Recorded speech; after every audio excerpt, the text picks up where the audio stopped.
سورۃ المائدہ ہم لوگوں نے آغاز کیا تھا، اور کل سورۃ المائدہ کے ہم لوگ کچھ جو ہے ہم نے رولز اور احکامات پڑھے تھے جو اللہ تعالیٰ نے نازل کیے تھے، اور میں نے سورۃ المائدہ کے بارے میں آپ لوگوں کو کل بتایا تھا کہ یہ وہ صورت ہے کہ جس کے اندر اللہ تعالیٰ کی طرف سے فائنل احکامات جو ہیں امت مسلمہ کے لیے اتارے گئے، اور سب کے لیے کہ جو ہمیں کرنا ہے. ہم نے شراب ہو گئی یا کوئی بھی اور چیزیں تھیں ان کے بارے میں ہم نے سورۃ البقرہ کے اندر یا سورۃ النساء کے اندر تھوڑا تھوڑا اگر پڑھا تھا، اور کئی جگہ پر کسی کی حرمت ابھی نازل جو ہے وہ نہیں ہوئی تھی. سورۃ المائدہ کے اندر کمپلیٹ چیزوں کی، ہر چیزوں کی حرمت جو ہے وہ نازل ہوئی، اور ہر چیز کے بارے میں جو ہے اللہ تعالیٰ نے جو فائنل ایک حکم ہے وہ اتارا. کل ہم لوگوں نے کچھ چیزیں دیکھی، اور آج ہم لوگ جو ہے وہ انشاءاللہ کچھ چیزیں دیکھیں گے. سورۃ المائدہ کا رکوع نمبر 5 کا ہم لوگوں نے آغاز کرنا ہے، جو آغاز ہوتا ہے آدم علیہ السلام کے 2 بیٹوں کے واقعے سے. اللہ تعالیٰ آدم علیہ السلام کے 2 بیٹوں کا واقعہ جو ہے وہ بیان کرتے ہیں سورۃ المائدہ کے اندر. حضرت آدم علیہ السلام کے 2 بیٹے تھے، حابیل اور قابیل. اب حابیل اور جو تھا وہ بڑا تھا، اور قابیل جو تھا وہ چھوٹا تھا. معاملہ جو ہے وہ یہاں پر ہوا کہ حابیل کی شادی جس لڑکی سے ہونی تھی، قابیل کی خواہش تھی کہ میں اس لڑکی سے شادی کروں، جو خلاف شریعت کہہ سکتے ہیں یا خلاف احکامات تھے اللہ تعالیٰ کے. تو آدم علیہ السلام نے یہ فیصلہ کیا کہ آپ دونوں اپنی قربانی لائیں گے، اور جس کی قربانی آگ کھا جائے گی ہم سمجھیں گے کہ اس کی قربانی اللہ نے قبول کر لی، اور اس کی شادی اس لڑکی سے ہوگی.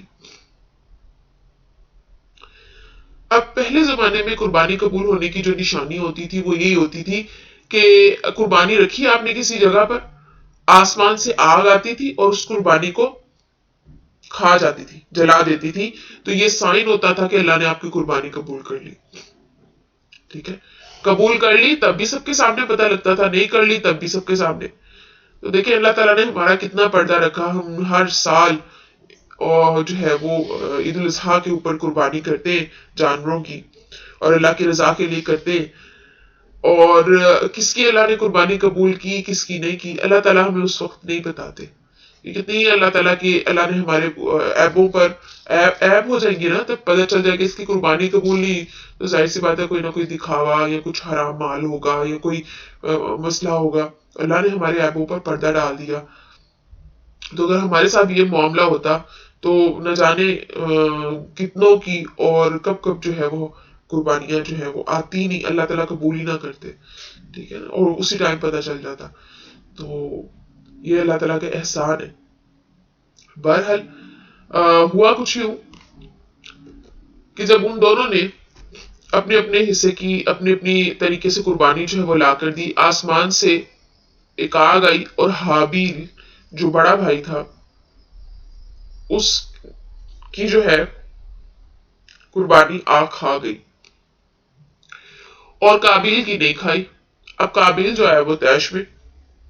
اب قابیل نے کیا کہا، میں چاہتا ہوں اب کہ میں تمہیں قتل کروں گا اور تمہیں میں چھوڑوں گا نہیں. ٹھیک ہے، تو چونکہ قابیل جو تھا وہ تھوڑا سخت مزاج کا تھا، اور حابیل جو تھا نرم مزاج کا تھا. تو اس نے کہا کہ میں چاہتا ہوں کہ تم میرا اور میرا اپنا گناہ سمیٹ لے. اور یہ کیوں اس نے کہا؟ اس نے اس لیے کہا کہ جب قابیل نے کہا کہ میں تمہیں قتل کر دوں گا تو حابیل نے کہا تم مجھے قتل کر دو لیکن میں جو ہے وہ آگے سے کوئی کاروائی نہیں کروں گا، یعنی میں جو ہے وہ آپ اپنی سیلف ڈیفenس میں کچھ نہیں کروں گا. کیوں کہ میں چاہتا ہوں کہ تم میرے اور اپنے گناہ سمیٹ لو اور پھر اہل دوزخ سے ہو جاؤ، اور ظالم لوگوں کی تو اللہ کے ہاں یہی سزا ہے. اور پھر اس طرح سے حابیل نے جو ہے وہ روح زمین پر سب سے پہلا قتل کیا.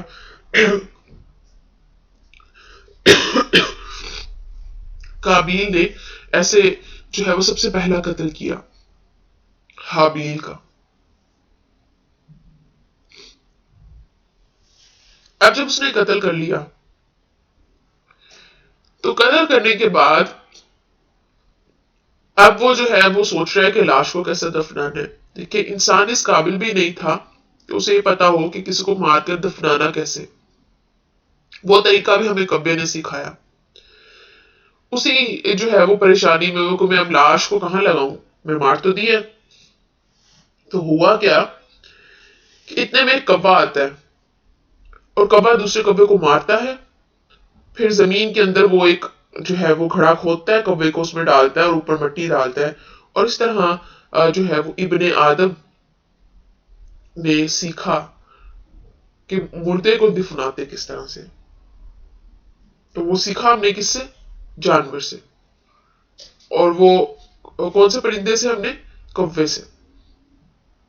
بہرحال اس کے بعد اللہ تعالیٰ نے جب یہ سارا معاملہ ہو گیا تو اللہ نے کیا کہا کہ جس نے ایک جان کو بچا لیا اس نے سب کو بچا لیا، جس نے کسی ایک جان کو قتل کیا اس نے تمام انسانیت کو قتل کیا.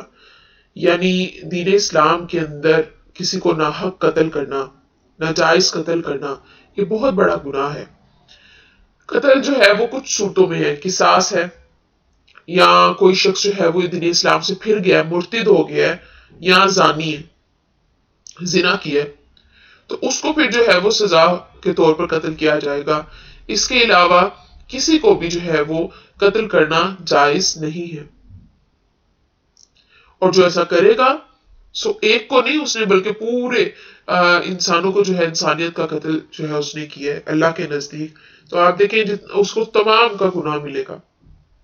اور پیچھے جو حابیل نے بات کی تھی اپنے قتل ہونے پر، تو اس آیت سے ہمیں ایک اور چیز بھی پتہ چلتی ہے، اور وہ یہ کہ جب کوئی شخص کسی کو قتل کرتا ہے تو اس کے گناہوں کا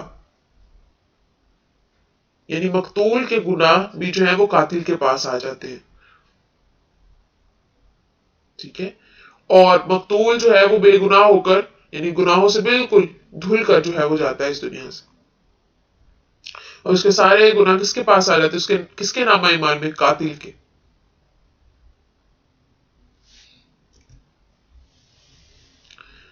ٹھیک ہے.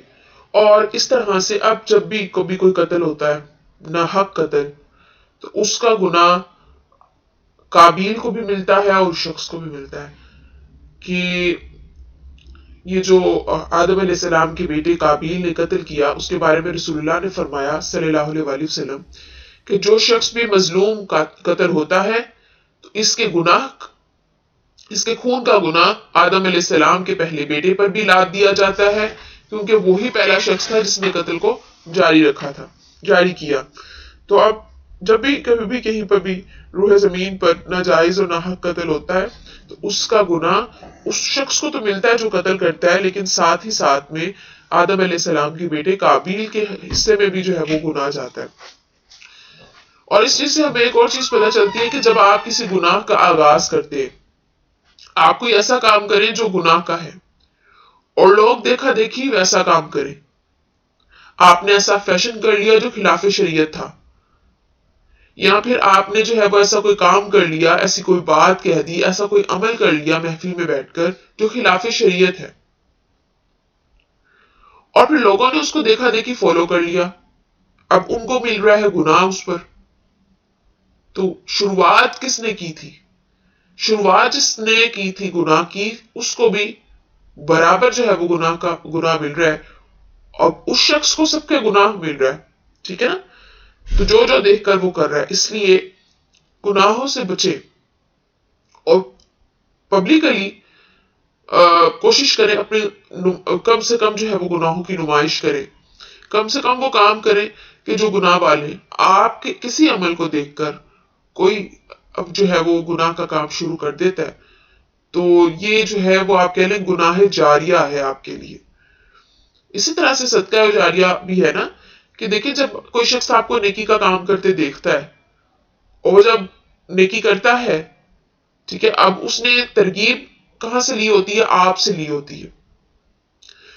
تو وہ تو عمل کر رہا ہے، اس کو بھی ثواب مل رہا ہے، لیکن وجہ کون بنا اس کے نیک عمل کی؟ آپ.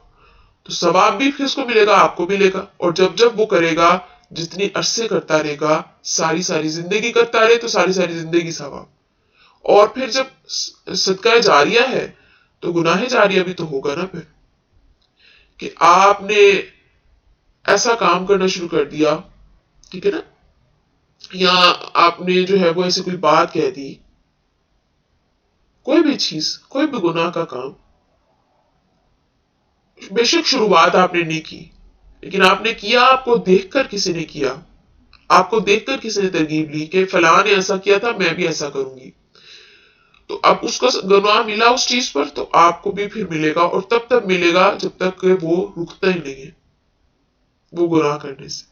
اس لیے کوشش کریں کہ لوگوں میں جتنا آپ نیکی کا کام کر سکتے ہیں، جتنی آپ نیکی بتا سکتے ہیں، نیکی کو جو ہے وہ ترغیب دے سکتے ہیں وہ دیں، اور گناہوں سے بچیں، یہ سوچ کر کہ ابھی تو میں گناہ کر کے اپنا ہی گناہ جو ہے وہ کماؤں گی برائی کر کے، لیکن پھر اگر مجھے دیکھ کر کوئی شروع کر دے گا تو مجھے پھر ملتا رہے گا اس کو گناہ۔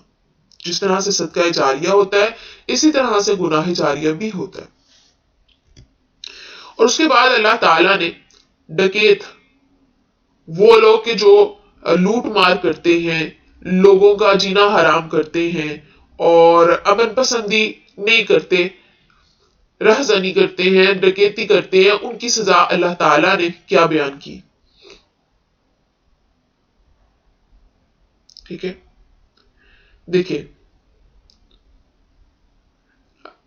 اگر مجرم نے قتل تو کر دیا، ٹھیک ہے نا، اگر کسی ڈکیت نے ڈکیتی تو کر دی نہیں کی بلکہ قتل کر دیا، اکثر ایسا ہوتا ہے کرنے آتے ہیں اور مال لینے سے پہلے ہی وہ قتل کر جاتے ہیں، مار جاتے ہیں، تو قتل تو کر دیا تھا لیکن ابھی مال لینے کی نوبت نہیں آئی، تو اسے قصاص کیا جائے گا۔ یہاں پہ جو ہے وہ ٹائپنگ غلط ہو گئی ہے، قصاص میں قتل کیا جائے گا، ٹھیک ہے نا، کیونکہ اس نے قتل کیا، قتل کے بدلے قتل۔ اور اگر کسی نے قتل بھی کر دیا تھا اور مال بھی چھین لیا، مال بھی لوٹ لیا، تو اسے پھر سولی پہ چڑھایا جائے گا۔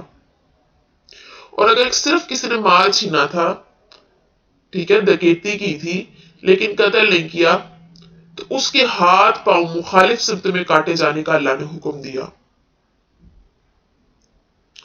دیکھیں، مخالف سمت میں ہاتھ پاؤں کاٹے جانے کا مطلب ہے آپ بیکار ہیں، کوئی کام نہیں کر سکتے زندگی میں۔ اور یہ وہ سزا تھی جو فرعون نے دی تھی ان لوگوں کو کہ جو ایمان لے آئے تھے، جادوگر۔ انشاءاللہ ہم اس کے بارے میں پڑھیں گے۔ یعنی اگر دایاں ہاتھ کاٹ رہے ہیں تو بایاں پاؤں کاٹا جائے گا، اور اگر بایاں پاؤں کاٹ رہے ہیں تو دایاں ہاتھ کاٹا جائے گا، مخالف سمت، اپوزٹ۔ اور اگر ابھی کسی نے قتل نہیں کیا، مال چھیننے سے پہلے وہ گرفتار ہو گیا، تو پھر اس کے بارے میں حکم ہے کہ اسے جلا وطن کر دیا جائے، اس جگہ سے نکال دیا جائے۔ تو یہ وہ سزائیں جو اللہ تعالیٰ نے مقرر کی ڈکیت کی۔ اور اس کے بعد آگے آیت نمبر 135 ہے سورۃ المائدہ کی۔ اب اس کو ہمیں تھوڑی سمجھنے کی ضرورت ہے، آپ نے اس کو دھیان سے سننا ہے، اور اگر کوئی اس کے خلاف کوئی چیز کرتا ہے تو ہم پھر اس کو ڈسکس لاسٹ میں انشاءاللہ کریں گے، سوالات کی صورت میں آپ کر سکتے ہیں۔ اب اللہ تعالیٰ کہتے ہیں، اے ایمان والو، اللہ سے ڈرتے رہو اور اس کی راہ جہاد میں ذریعہ تلاش کرو، وسیلہ تلاش کرو تاکہ تم کامیاب ہو سکو۔ اب عموماً لوگ اس چیز کا ریفرنس دیتے ہیں اور کہتے ہیں کہ اللہ تعالیٰ نے تو خود کہا ہے کہ وسیلہ تلاش کرو، تو جب ہم اس آیت کو پڑھتے ہیں تو اس آیت کے پہلے حصے کو پڑھ لیتے ہیں اور دوسرے حصے کو چھوڑ دیتے ہیں، جبکہ اللہ نے لکھا کہ اے ایمان والو، اللہ سے ڈرتے رہو اور وسیلہ تلاش کرو اس کی راہ میں جہاد کرتے ہوئے، یعنی اس کے رستے میں، اللہ کے رستے میں ذریعہ تلاش کرو۔ فی سبیل اللہ کے لفظ استعمال کیے گئے کہ اللہ کے رستے میں جہاد، تو اللہ کے رستے میں ذریعہ تلاش کرنا، وسیلہ تلاش کرنے کا اللہ نے کہا ہے۔ اللہ نے وہ وسیلہ نہیں کہا جو ہم استعمال کرتے ہیں۔ اور وسیلہ کیا ہوتا ہے؟ کوئی بھی ایسا ذریعہ یا کوئی بھی ایسا سبب، ٹھیک ہے، جس سے اللہ تعالیٰ کا قرب حاصل کیا جا سکے، اللہ کے قریب ہوا جا سکے، اسے ہم وسیلہ کہتے ہیں، ٹھیک ہے۔ اب یہ وسیلے کی جائز صورتیں کیا ہیں؟ ان کے علاوہ کسی بھی لحاظ سے وسیلہ کرنا جائز نہیں ہے۔ دیکھیں، آپ وسیلہ دے سکتے ہیں اللہ تعالیٰ کو اللہ تعالیٰ کے نام اور اس کی صفات کا حوالہ. مثال کے طور پر ہم اللہ کو کہہ سکتے ہیں اے ہمیشہ قائم رہنے والے، اے ہمیشہ زندہ رہنے والے. اور اللہ کے جو خوبصورت 99 نام ہے اس کو آپ کو یاد کرنا چاہیے. اور نہ صرف ان ناموں کو یاد کرنا چاہیے بلکہ ان ناموں کے مطلب کے ساتھ. کیونکہ جب ان ناموں کا مطلب پڑھتے ہیں نا اور ہمیں کبھی کسی سچویشن میں پھنس جائے جس میں ہمیں مدد کی ضرورت ہے تو ہم ان ناموں کو بلا سکتے ہیں، پکار سکتے ہیں ان ناموں سے، اور پھر وہ زیادہ جو ہے وہ اثر رکھتا ہے. ٹھیک ہے نا. ہم اللہ کو پکارے، اللہ کو ہم پکارے اللہ کا نام لے کر، رحمان کا نام لے کر، یا پھر اس کی باقی صفات کا نام لے کر ہم پکار سکتے ہیں. یہ جائز ہے وسیلہ دینا. پھر وسیلہ دینا جائز ہے اپنے ہی نیک اعمال کا. یہ بھی جائز ہے. اپنے نیک اعمال کا کیسے آپ وسیلہ دینا جائز ہے؟ کہ مثال کے طور پر آپ گناہ کرنے کی قدرت رکھتے تھے، آپ گناہ کر سکتے تھے لیکن آپ نے گناہ نہیں کیا. ٹھیک ہے، صرف اللہ سے ڈرتے ہوئے. تو آپ وسیلہ دے سکتے ہیں اللہ کو کہ اللہ میں تب گناہ کر سکتی تھی، میں نے نہیں کیا، میں نے تیرے لیے نیک عمل کیا، تو میری اس دعا کو قبول کر لے. ہم نیک اعمال کا وسیلہ دے سکتے ہیں. جس طرح سے بہت ہی فیمس جو ہے وہ یہ واقعہ بھی ہے، آپ کو شاید سب کو پتا ہو، نہیں تو کچھ میجورٹی کو پتا ہوگا. بنی اسرائیل کے 3 لوگ ایک غار میں پھنس گئے اور غار کا دروازہ بند ہو گیا. تو انہوں نے، نیک لوگ تھے، تو بجائے یہ کہ وہ کچھ اور کرتے، انہوں نے اللہ تعالیٰ سے دعا شروع کی اور انہوں نے جو ہے وہ وسیلہ دیا اللہ کو اپنے نیک اعمال کا. ٹھیک ہے نا. تینوں نے، ایک نے اپنے نیک اعمال کا وسیلہ دیا کہ میں نے فلاں وقت میں جو ہے وہ فلاں چیز کرنے سے رک گیا تھا آپ کے ڈر کی وجہ سے، میں کر سکتا تھا، تو وہ پتھر جو ہے وہ تھوڑا سا ہٹ جاتا ہے وہاں سے. اسی طرح دوسرا انسان دعا کرتا ہے، تیسرا کرتا ہے. تو وسیلے سے اپنے ہی نیک عمل سے دعا کرنا، اپنے نیک عمل کا وسیلہ دینا، یہ اللہ کے ہاں جو ہے وہ جائز ہے. پھر اس کے علاوہ کسی زندہ شخص کو اپنی دعا کے لیے کہنا. دیکھیں کوئی شخص زندہ ہے تو اس کو کہنا میرے لیے دعا کرے. ٹھیک ہے، تو یہ والا جو ہے وہ وسیلہ جو ہے وہ جائز ہے. ٹھیک ہے. اب یہ کس طرح سے جائز ہے؟ ہمیں حدیث ملتی ہے کہ انس بن مالک فرماتے ہیں کہ سیدنا عمر رضی اللہ عنہ کے زمانے میں جب قحط پڑتا، تو جب ان کے زمانے میں قحط پڑتا تو حضرت عباس جو رسول اللہ صلی اللہ علیہ وسلم کے چچا تھے، ان کو بلایا جاتا تھا اور کہا جاتا تھا کہ یا اللہ، پہلے ہم تیرے پاس آتے تھے تیرے پیغمبر کا وسیلہ، ٹھیک ہے نا، اس کے پاس جاتے تھے، اس سے دعا کا کہتے تھے، وسیلہ لایا کرتے تھے، تو پانی جو ہے وہ برساتا تھا. اب اپنے پیغمبر کے چچا کا وسیلہ لائیں.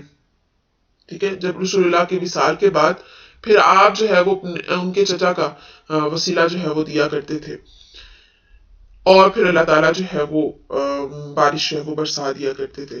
تو ہمیں یہاں سے پتہ چلتا ہے کہ ہم کسی زندہ انسان کا وسیلہ اس سے دعا کا کہہ سکتے ہیں. ٹھیک ہے.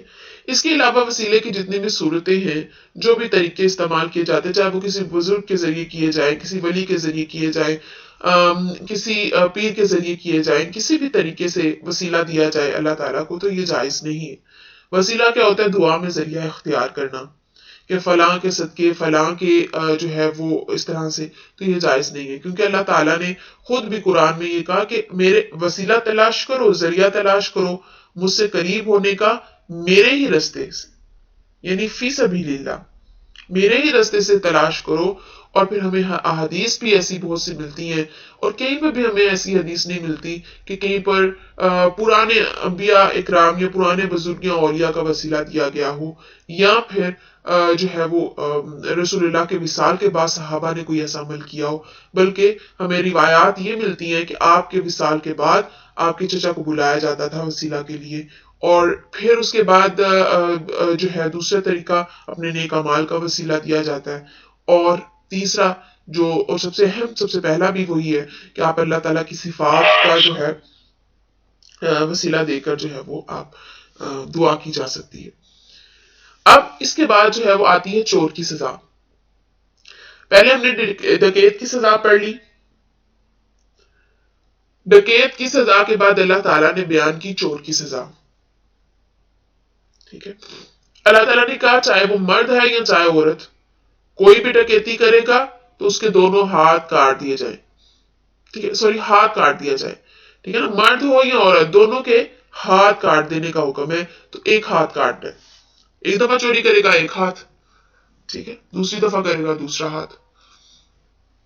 تو یہ ہاتھ کاٹ دینے کا حکم اللہ نے دیا ہے. اور اس بارے میں رسول اللہ صلی اللہ علیہ وسلم کے پاس ایک بڑا ہمیں فیمس واقعہ ہم بچپن سے پڑھتے آتے ہیں چوری کے متعلق، کہ قریش کی ایک بڑی معزز خاتون تھی جنہوں نے چوری کی، اور ان کے لیے پھر سفارش کے لیے رسول اللہ کے پاس آئے. اور رسول اللہ صلی اللہ علیہ وسلم نے فرمایا کہ اگر فاطمہ بنت محمد بھی چوری کرتی تو میں اس کے بھی ہاتھ کاٹ دیتا. تو حکم جو ہے وہ ایسا نہیں ہے کہ بدل دیا جائے آپ معزز ہیں یا آپ نبی کی بیٹی ہیں. حکم جو اللہ کا ہے وہ لاگو ہو کر رہے گا. اور اس کے بعد اللہ تعالیٰ نے آگے بیان کیا کہ سابقہ شریعتوں کے جو احکامات ہیں وہ شریعت محمدی پر بھی لاگو ہوتے ہیں. جیسے ہم نے پہلے بھی پڑھ چکے ہیں یہ چیزیں، اور اب بھی، کہ اللہ تعالیٰ نے توریت کے اندر قصاص کے بارے میں کہا تھا. اللہ نے ان کو قصاص کا حکم دیا تھا کہ جان کے بدلے جان. تو ہمارے اوپر بھی ہے. پھر جو رجم کی سزا ہے زنا کے لیے تو وہ ہمارے لیے بھی ہے. ٹھیک ہے، تو سابقہ جو شریعتوں کے احکامات ہیں اللہ تعالیٰ نے ہمارے اوپر بھی، ہماری شریعت میں بھی وہ ہیں. یعنی کیا تھا اللہ تعالیٰ نے توریت میں کیا لکھا تھا؟ اللہ نے لکھا تھا جان کے بدلے جان، دانت کے بدلے دانت، آنکھ کے بدلے آنکھ، ناک کے بدلے ناک، کان کے بدلے کان، اور زخموں کا برابر برابر بدلہ دیا جائے گا. یعنی اگر کسی نے کسی کو قتل کیا ہے تو اس کو بھی قتل کیا جائے گا. اور اگر کوئی کسی کی دانت توڑ دیتا ہے، کسی کی آنکھ پھوڑ دیتا ہے، کسی کی ناک توڑ دیتا ہے، کسی کا کان مروڑ دیتا ہے، کچھ کر دیتا ہے زخمی کوئی کسی بھی طریقے سے، تو اس کو اتنا ہی زخم دیا جائے گا. یہ ہے قصاص. اور قصاص کا مطلب ہوتا ہے برابری کا بدلہ لینا. تو دین اسلام بھی جو ہے وہ ہمیں اسی چیز کی تلقین کرتا ہے کہ جیسا کیا گیا اس کے ساتھ ویسا کرو، یا پھر اسے معاف کر دو. لیکن اس سے اگر زیادہ آپ کر دیں گے تو پھر وہ زیادتی ہے. اور ہمارا فوکس ہوتا ہے زیادہ دینے پر، کہ فلاں نے مجھے اتنی تکلیف دی، اب دیکھنا میں اس سے زیادہ تکلیف دیتی ہوں. ٹھیک ہے، تو یہ غلط ہے. تو اس چیز کے بارے میں جو ہے ایسا نہیں ہمیں کرنا چاہیے. اور پھر اس کے بعد ہم ایک فرق دیکھتے ہیں، شریعتوں کا فرق. دیکھیں، سب انبیاء کا اور ان کی امتوں کا دین ایک تھا، لیکن شریعتیں سب کی الگ الگ. دیکھیں، دین کیا ہوتا ہے؟ اللہ تعالیٰ کو آپ نے خالق اور رازق سمجھا، اور اللہ تعالیٰ کے ساتھ آپ نے کسی کو شریک نہیں کرنا. اللہ کی آپ نے جو ہے وہ عبادت کرنی ہے، اور اللہ کو ہی اپنے سب کچھ ماننا ہے. یہ ہے دین. ٹھیک ہے، پھر اس کے بعد آتی ہے شریعت. تو شریعت جو ہے وہ ہر امت کی الگ تھی، کیونکہ ہر دور کے تقاضوں کے مطابق احکامات اللہ تعالیٰ دیتے تھے. جیسے نماز ہم اب 5 وقت کی پڑھیں، بنی اسرائیل پر 2 وقت کی تھی. ٹھیک ہے، روزہ ہم پورے مہینے کے رکھتے ہیں، اور وہ لوگ جو ہے وہ اللہ تعالیٰ نے ان کے حساب سے ان کا روزہ جو ہے وہ رکھا گیا تھا. ٹھیک ہے، ایک سیکنڈ.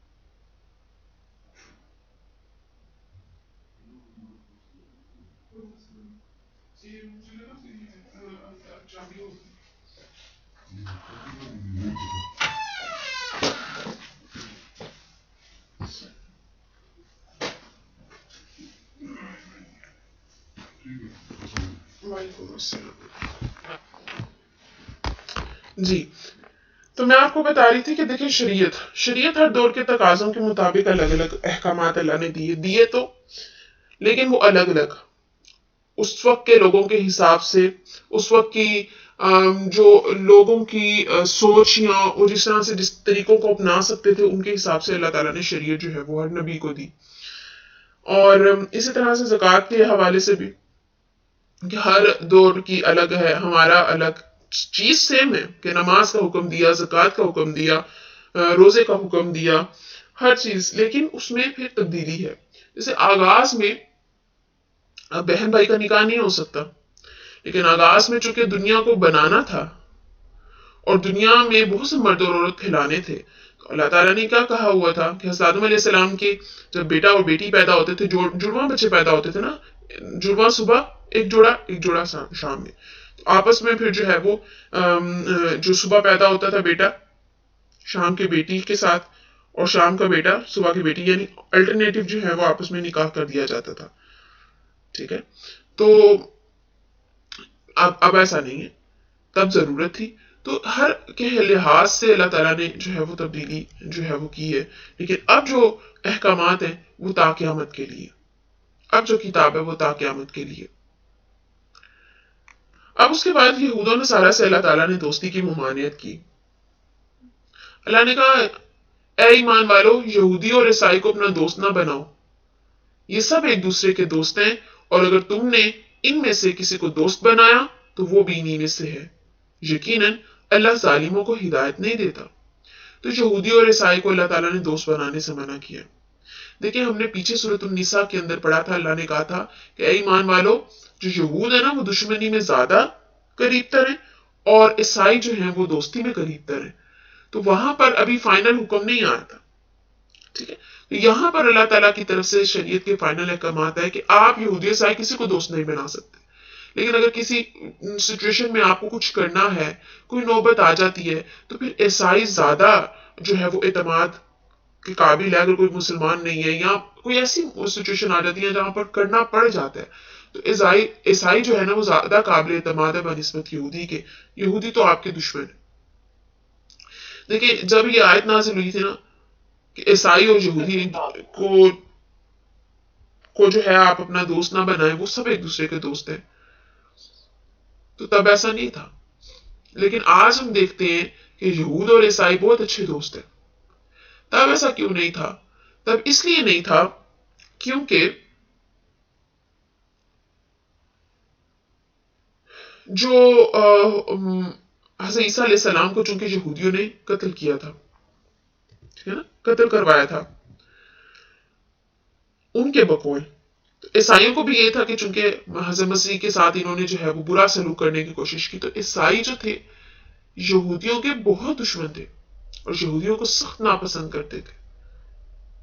اور یہ پھر ہر دور میں جو ہے وہ ہوتا رہا ہے کہ عیسائیوں کے طرف سے یہودیوں کو بہت زیادہ تکالیف جو ہے پہنچائی گئی, اور بہت زیادہ مار, آپ کہہ لیں ایک طرح سے بحثیت قوم جو ہے وہ پڑی. اتنی بہت نفرت تھی عیسائیوں کے دلوں میں یہودی کو لے کر. عیسائی بھی جو ہے وہ کیا کرتے تھے, جو ہمارا جو ہے وہ زیادہ ہمیں جو ہے وہ زیادہ ٹرسٹ کرتے تھے بنسبت یہودیوں کے, اور یہودیوں سے تو وہ بات کرنا بھی پسند نہیں کرتے تھے. لیکن آج معاملہ مختلف ہے. وہ جو بات اللہ نے تب اس صورت میں کہی تھی, آج ہمیں وہ پوری نظر آ رہی ہے کہ آج یہ دونوں بہت ایک دوسرے کے اچھے دوست ہیں, اور مسلمانوں کے خلاف دونوں ایک دوسرے کے دشمن, یعنی مسلمانوں کے دشمن دونوں آپس میں مل کر دوست ہیں. ٹھیک ہے نا. اب دونوں نے دوستی کی ہے, یہود و نصارہ نے مسلمانوں کے خلاف. تو آج ہم دیکھتے ہیں یہ چیز پوری ہو رہی ہے. ٹھیک ہے, تو اللہ تعالیٰ نے منع کیا ہے کہ یہود و نصارہ کو دوست نہ بناؤ. اور دوستی, یہاں پر دوستی کہنے کا مطلب وہ دوستی ہے کہ جو دلی, ایک مسلمان بھائی یا بہن کے لیے آپ کے دل کے اندر جو ایک محبت آ سکتی ہے نا, ٹھیک ہے نا, وہ والی منع کیا گیا, وہ والی کی جو ہے وہ اجازت نہیں دی گئی. اپنے سیکرٹس کو شیئر کرنا, ایسے کرنا کہ بہت اعتماد کرنا نہیں. ٹھیک ہے. پھر اس کے بعد آگے بات آتی ہے مومنوں کا طرز عمل, اس کے بارے میں. یہ بڑی اہم آیت ہے. اب ہم نے دیکھنا ہمارا عمل منافقوں والا یا مومنوں والا. اللہ کیا کہتے ہیں؟